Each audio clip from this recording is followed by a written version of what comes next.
Praise the lord. మన ప్రభు రక్షకుడైన యేసుక్రీస్తు ప్రశస్తమైన నామములో మీ అందరికీ హృదయపూర్వకమైన వందనాలు తెలియచేస్తున్నాం. గలతీయులకు రాసిన పత్రికలో 6వ అధ్యాయము 10వ వచనాన్ని చదువుతున్నాం. కాబట్టి మనకు సమస్తమును దొరికిన కొలది అందరి ఎడల విశేషముగా విశ్వాస గృహమునకు చేరువారి ఎడల మేలు చేయుదము. ఈ వాక్యములో దైవజనుడు పౌలు గారు దేవుని మందిరము పోల్చి చెప్తున్నారు. విశ్వాస గృహము చేరిన వారి ఎడల మేలు చేయుదును. విశ్వాస గృహమునకు చేరువారి ఎడల మేలు చేయుదుము. దేవుని మందిరము అనేది ఒక విశ్వాస గృహము. విశ్వాస గృహములో మనము చేరాలి. విశ్వాసములో మనము బలపరుచుకోవాలి. విశ్వాసములో మనము దృఢపరుచుకోవాలి. విశ్వాస విషయములో అప్పుడు మనము అనేకమైనటువంటి మేలులు పొందుకునే వారముగా ఉంటామని దైవ వాక్యం చెప్తున్నమాట. చూడండి, మరి ప్రకటన గ్రంథములో 2వ అధ్యాయం 13వ వచనాన్ని చదువుతున్నాం. సాతాను సింహాసనమున్న స్థలములో నీవు కాపురమున్నావు, నేను ఎరుగుదును.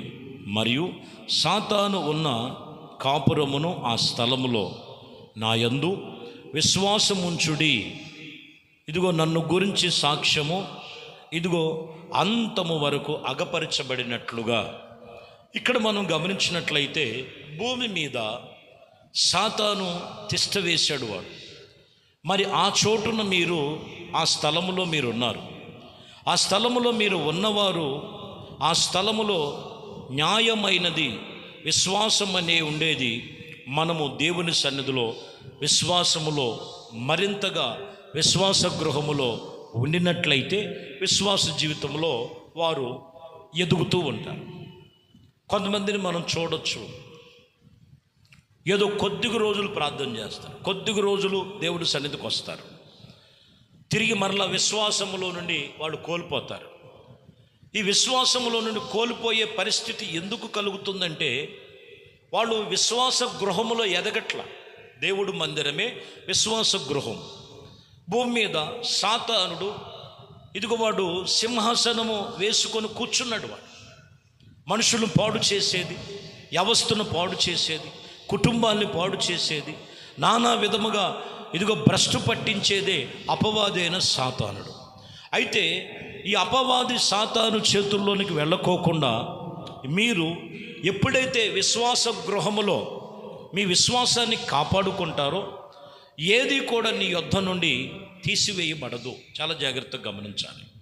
దేవుడి సన్నిధిలో ఇదిగో నువ్వు ఆత్మ సంబంధముగా నింపబడతావు. కానీ కొన్నిసార్లు చూడండి, దేవుడితో గడిపేది తక్కువ, లోకములో గడిపేది ఎక్కువ.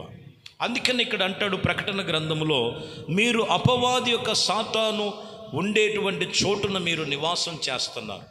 అయితే అక్కడ మరింతగా మీరు విశ్వాసములో ఉండాలి. మరింతగా విశ్వాసములో ఉండాలంటే విశ్వాసముతో నీవు నీ కుటుంబము ప్రార్థనలో ఉండాలి. దైవ వర్తమానముల ద్వారా దేవుని సన్నిధిలో మరింత చేరువుగా ఉండాలి. మరి 6 దినాలు పనిచేసి 7వ దినము విశ్వాస గృహములో ఎప్పటికప్పుడు నిన్ను నీవు సరిచేసుకుంటున్నప్పుడు అపవాది నిన్ను ఏమీ చేయలేడు. మీరు గమనించాలి. హెబ్రీయులకు రాసిన పత్రిక 11వ అధ్యాయము 11వ వచనం, విశ్వాసమును బట్టి శారమ్మ వాగ్దానము చేసినవాడు నమ్మదగినవాడు ఎంచుకొనగా కనుక తాను ఇదిగో ఏ వయసు మనం యవనస్తు గతించిపోయిన యవన వయసు అంతా కూడా గతించిపోయినదైన కానీ గర్భమును ఇదిగో ధరించుకొని శక్తి పొందుకున్నట్లుగా రాయబడు.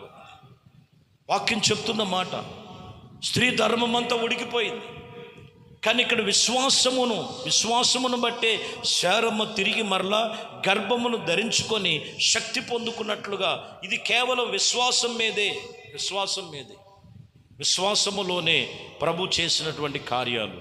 కాబట్టి మనము గమనించాలి, దేవుడు మనల్ని ఎక్కడ ఉంచాడంటే విశ్వాస గృహము అనేది దేవుని మందిరము. విశ్వాస గృహం అనేది దేవుని మందిరములో నిన్ను అక్కడ ఉంచాడు.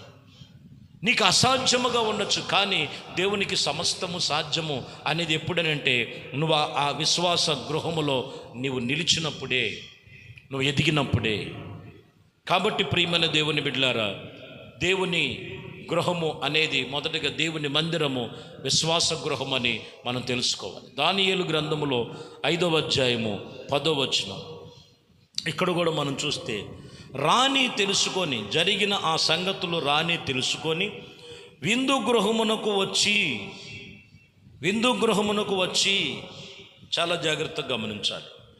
నీ మనసు నిబ్బరముగా ఉండి నిమ్మలముగా ఉండినట్లుగా దేవుడు సన్నిధిలో ఇక్కడ చెబుతున్నటువంటి విషయం ఏంటంటే, దేవుడు మందిరము ఒక విందు గృహము. విందు జరిగే గృహము. విందు అనేది మనం చూసినట్లయితే విందుకు సాదృశ్యం ఏంటంటే ఒక మంచి సహవాసము కలిగినటువంటి దేవుని మందిరమై ఉన్నది. మీరు గమనించాలి. అక్కడ నీ మనసుకు నిబ్బరము నిమ్మళము ఇదిగో నీకు కలుగును.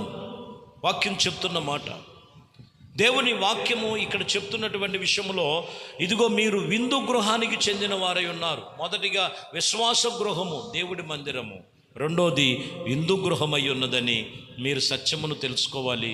ప్రియమైన దేవుని బిడ్డలారా, రెండో రాజుల గ్రంథములో 6వ అధ్యాయములో ఇదిగో 23వ వచనములో మనం చూసినట్లయితే, అతడు వారు కొరకు విస్తారమైన భోజన పదార్థములు సిద్ధపరచగా వారు అన్నపానములు పుచ్చుకొని రాజు సెలవు పొంది తమ యజమాని యొద్దకు పోయి, ఇప్పటి నుండి సిరియాలను దండు వారిని, ఇదిగో ఇశ్రాయేలు దేశములో వచ్చువారిని మౌనముగా ఉన్నారని రాయబడి ఉంది. అర్థమైందండి? ఒక మంచి సహవాసం ఎప్పుడు ఏర్పడుద్దో తెలుసండి. వాస్తవానికి ఇశ్రాయేలు ప్రజలకు, సిరియా దేశస్థులకి ఎప్పుడు యుద్ధములే, ఎప్పుడు పోరాటాలే. ఎప్పుడైతే వీళ్ళ పోరాటాలు యుద్ధాలు ఆగిపోయినాయి అనేది మనం గమనించినట్లయితే, వాళ్ళందరికీ ఒక విందును ఏర్పాటు చేశారు.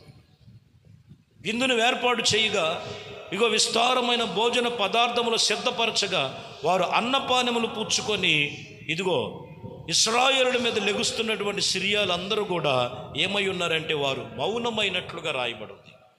చూసారండి? ఆ సహవాసం అనేది ఎక్కడ ఉందంటే దేవుడు సన్నిధిలో. అది దేవుడు సన్నిధి ఏమై ఉన్నదంటే అది ఒక విందు గృహం. విందు గృహములో శత్రువులను మిత్రులుగా మార్చేస్తాడు ఆయన. శత్రువులు మిత్రులుగా మార్చేస్తాడు. అందుకే కదా దావీదు కూడా ఎక్కువ మాట్లాడినటువంటి ఆయన కీర్తనలు రాసుకున్నాడు.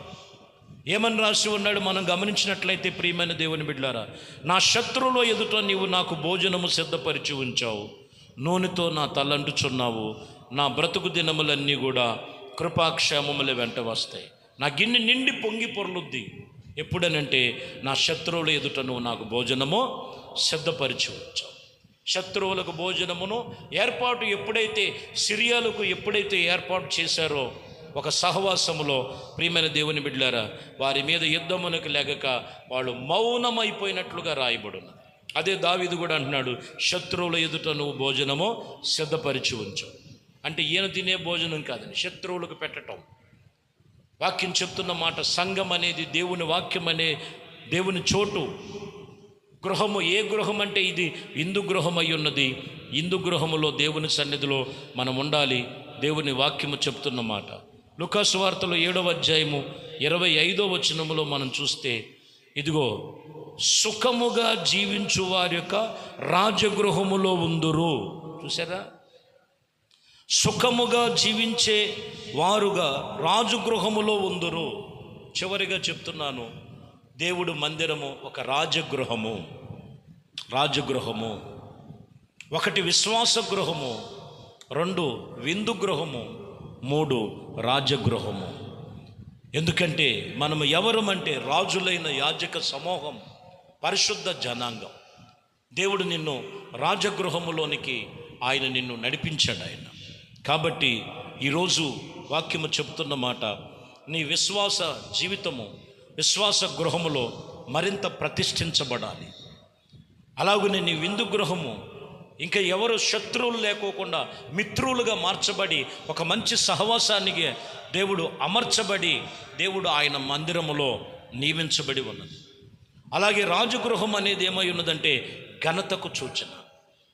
రాజు అనేది ఘనతకు సూచన. ఎంతో ఘనతకు ఉండటానికి దేవుడు ఆయన్ని ఘనహీనులైన వారు, ఎన్నిక లేని వారు, ఎర్రివారిని, నానా విధమైనటువంటి బలహీనులను దేవుడు ఎన్నుకొని ఒక ఘనమైన వారుగా ఉంచటానికి రాజగృహంలోనికి పిలుస్తున్నాడు ఆయన. ఈరోజు నువ్వు ఎక్కడున్నావు? దేవుడు మందిరానికి దూరముగా ఉన్నావా? దేవుడు మందిరములో ఉన్నావా? దేవుడు మందిరములో ఉండాలి. దేవుడు మందిరం అనేది ఒక విశ్వాస గృహం. దేవుడు మందిరం అనేది ఒక విందు గృహము. దేవుడు మందిరం అనేది రాజగృహం. రాజగృహములో నువ్వు నిలిచి నీకు ఘనతాస్పదముగా, నిన్ను ఆశీర్వాదాస్పదముగా ఉంచగలిగిన మన ప్రభు అయిన యేసుక్రీస్తు రాజులకు రాజు, ప్రభువులకు ప్రభు అయి ఉన్నారు. ఆ ప్రభు అయిన యేసుక్రీస్తు నామములో మిమ్మల్ని అందరినీ ప్రభు వాక్యముతో ఆయన మాట్లాడుతూ మిమ్మల్ని మీరు సరిచేసుకొని ఆత్మీయతలో, ఆయన సన్నిధిలో, ఆయన సంఘములో ఆయనతో నిబంధన చేసుకొని ఉపదేశము చేత కట్టబడునుగాక. దేవుడు ఈ మాటలు దీవించునుగాక. ప్రార్థన చేద్దాం. పరిశుద్ధుడా, ప్రేమ కలిగిన తండ్రి, ఈ పూట వాక్యము చేత మాట్లాడి ఉన్నారు. ఏ ఒక్కరూ కాలాన్ని వ్యర్థపరుచుకొనక ఇదిగో విశ్వాస గృహములో ఎదిగేటట్లుగా విశ్వాసులుగాను, విందు గృహములో ఎదిగేటట్లుగా ఇదిగో సహవాసముగాను, రాజగృహములో ఎదిగేటట్లుగా ఘనతకుగాను ప్రతి ఒక్కరిని పిలుస్తున్నారు నాయన. ఏ ఒక్కరు ఆలస్యము చేయక కుటుంబాలతో కలిసి దేవుని మందిరములో ఎదిగేటట్లు, దేవుడు మందిరములో నిలిచేటట్లు, దేవుడు మందిరములో పరిపూర్ణులుగా మార్చబడేటట్లు మీ సన్నిధిలో గొప్ప సాక్షులుగా నిలవబెట్టమని, ఒక్కొక్కరిలో ఉన్న బలహీనతలు తొలగిపోవునుగాక, వ్యసనములు తొలగిపోవునుగాక, బలహీనతలు తొలగిపోవునుగాక, క్రీస్తులో ఆయన గృహములో, రాజగృహములో నిలిచేవారుగా ఆయుత్తుపరిచి బలపరచమని నజరేయుడైన యేసుక్రీస్తు నామములో ప్రార్థించి వేడుకొనుచున్నాము తండ్రి. ఆమేన్. ప్రభు మిమ్మల్ని దీవించి ఆశీర్వదించునుగాక. ఆమేన్.